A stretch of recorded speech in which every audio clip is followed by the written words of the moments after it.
Voilà, un petit peu de Chalango juste pour cette vidéo. Alors, premièrement, je voulais vous remercier tous. Je voulais vous remercier pour l'attention et l'intérêt que vous avez porté sur les vidéos faites jusqu'à aujourd'hui. On est donc le mardi 18 juillet 2023, que nous avons réalisé, organisé, pensé, réfléchi avec mon ami Jean-Michel Kerr, donc Nico. Voilà, on en est pour l'instant à 12 épisodes.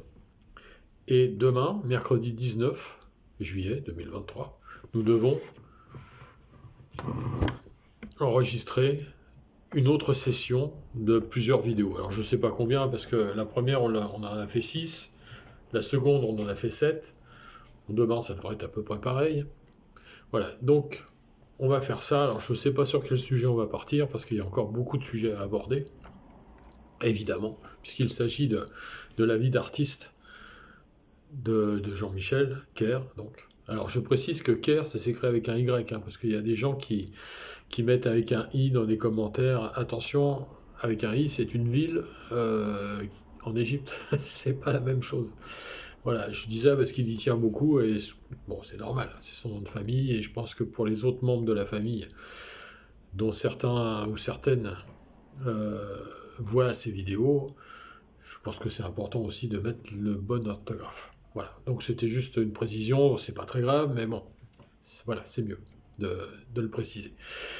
Voilà, donc on va continuer sur d'autres sujets. Alors, bon, il y a le sujet des Tchakos, mais ça on verra plus tard, parce qu'il faut qu'on réfléchisse au sujet vraiment.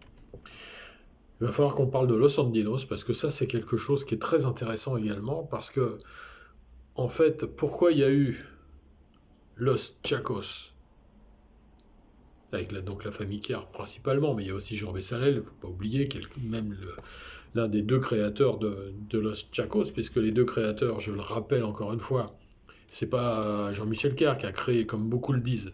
Non, c'est Jean Bessalel et Jean-Jacques Kerr. Nono. Voilà, ça c'est très important.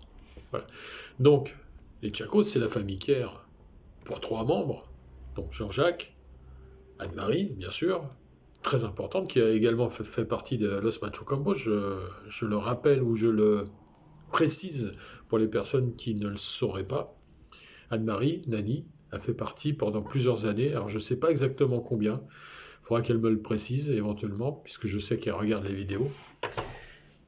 Elle a fait partie de Los Machucambos, c'est ce qui nous fait un point commun de plus entre elle et moi, c'est que moi j'ai été l'arrangeur d'un de leurs disques, et musicien également.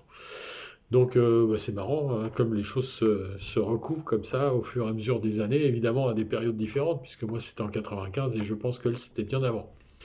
Au moins une quinzaine d'années avant, voilà, je pense que... Enfin bon, je sais pas exactement, donc il faudra que Anne-Marie, si tu m'entends, précise-moi. Voilà, donc on va parler de ça. Oui, je disais, donc les Tchakos, c'est 3 membres de la famille Kerr, mais c'est pas que ça, c'est Jean Bessalel, évidemment, un des deux créateurs, Christiane Kerr, mais qui s'appelle autrement. Qui s'appelait en tant que jeune fille, évidemment, avant de se marier avec Jean-Jacques Kerr.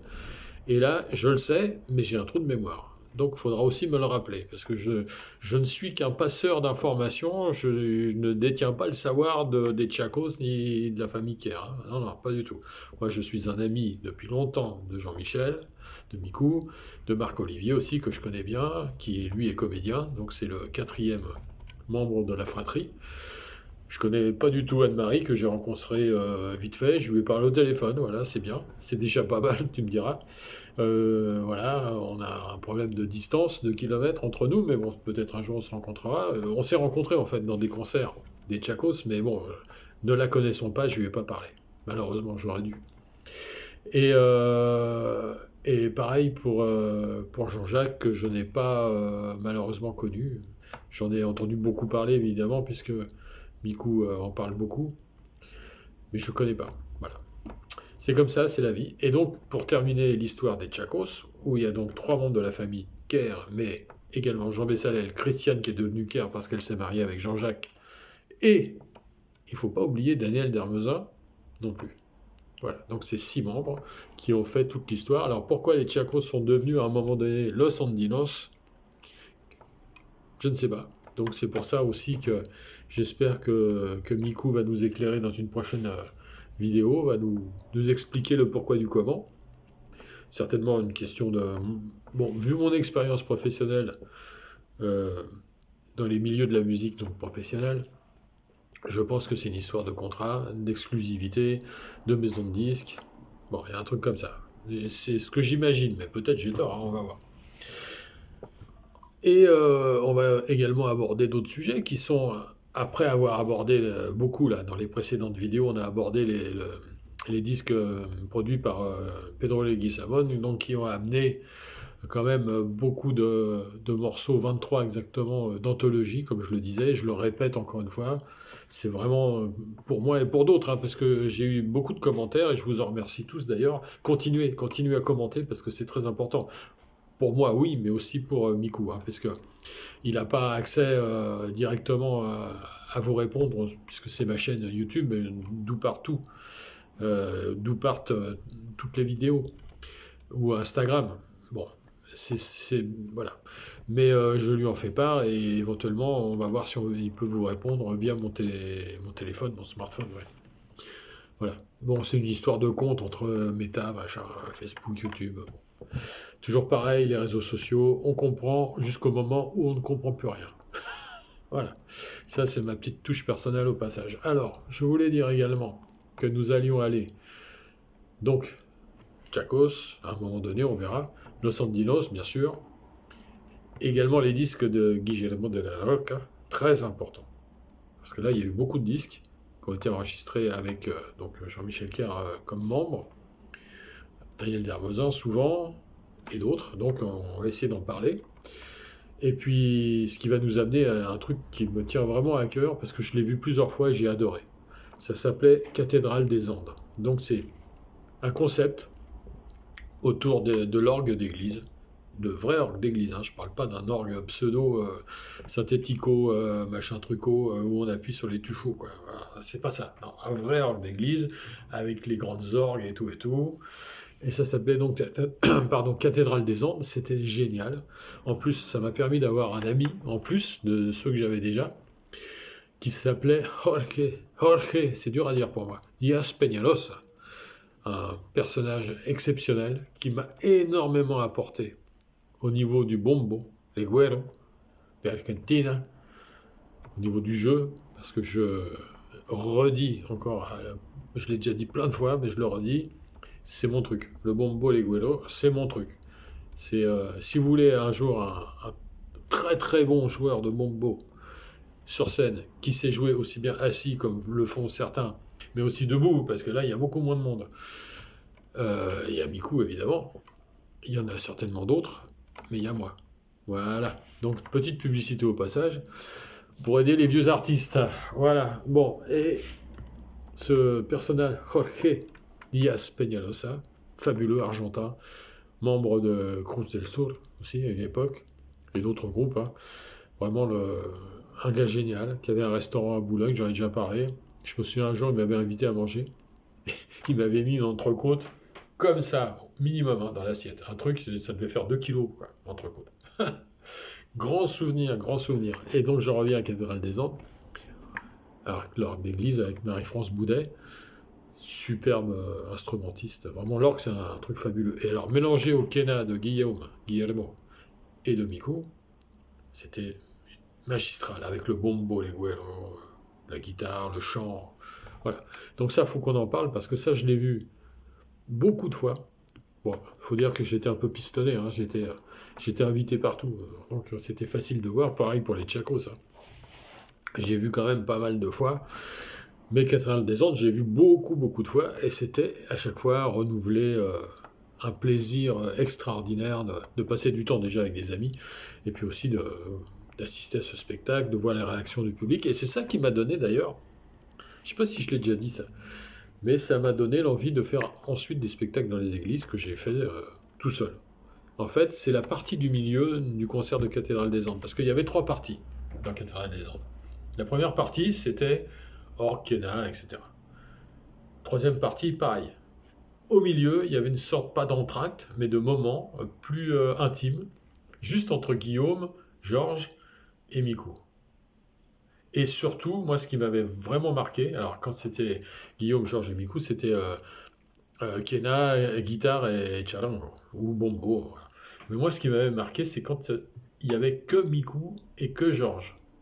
Et là, ils faisaient des chansons, donc deux guitares ou guitare bombo, ou même deux bombos en chantant, hein. Et également le malambo à deux bombos. Et ça, moi, ça m'avait vraiment plu.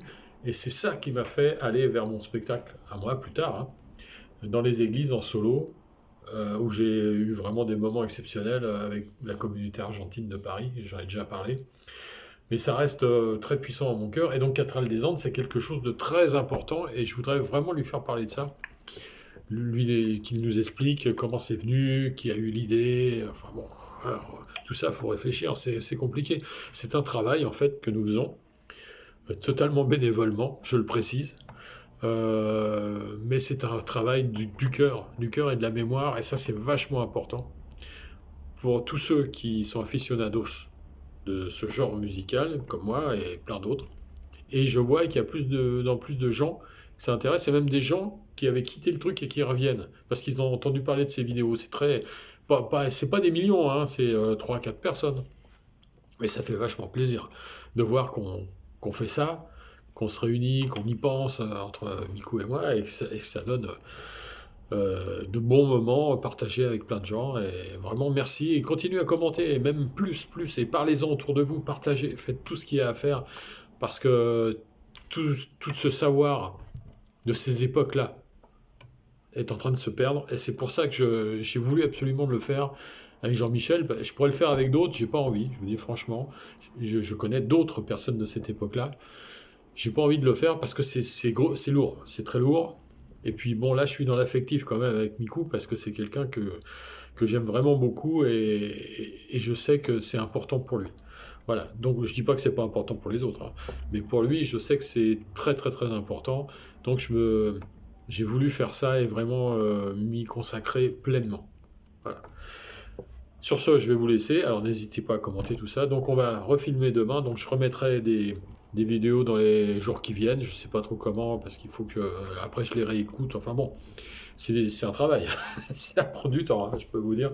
Et le chargement, j'en parle même pas. D'ailleurs, si Soch peut enfin me mettre la 5G, parce que il m'envoie des messages tout le temps me le disant, mais pour l'instant je suis en 4G, hein, donc il faudrait peut-être faire quelque chose, les mecs. Hein. Pour le même prix, vous avez la 5G. Ben non, pour l'instant, pour le même prix, j'ai la 4G depuis le début. Il faudrait quand même faire un truc. Voilà. Merde.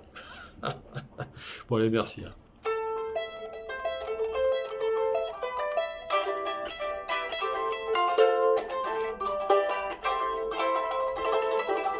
Je suis un peu rouillé. Hein.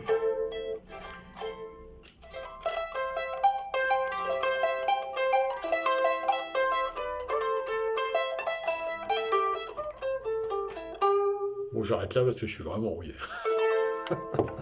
Allez, à bientôt. Et merci encore. Merci beaucoup.